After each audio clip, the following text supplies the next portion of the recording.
Vous êtes employeur? Quels sont les documents à remettre aux salariés lors de la rupture d'un contrat? Vous êtes employeur, vous aimeriez bien savoir quels sont les documents nécessaires à remettre à votre salarié lors de son départ.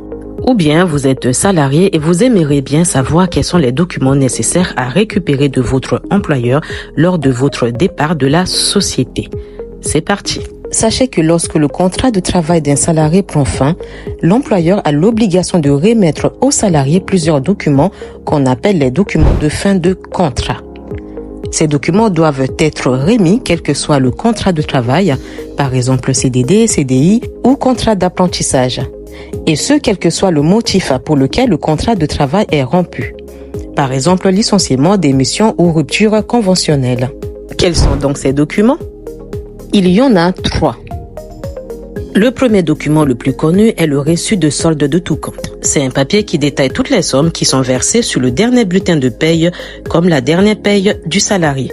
On peut trouver les indemnités de précarité, les indemnités de congés payés ou les indemnités de licenciement. Ce document doit être établi en double exemplaire dont l'un est remis au salarié.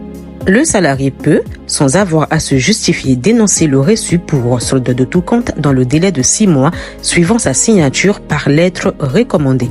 Passé ce délai, le reçu devient libératoire pour l'employeur. Le deuxième document, le certificat de travail. C'est un document qui indique les périodes pour lesquelles le salarié a travaillé, la fonction occupée, etc. Et enfin, l'attestation destinée à Pôle emploi, appelée maintenant France Emploi. Ce document permet au salarié de s'inscrire à Pôle emploi ou France Emploi.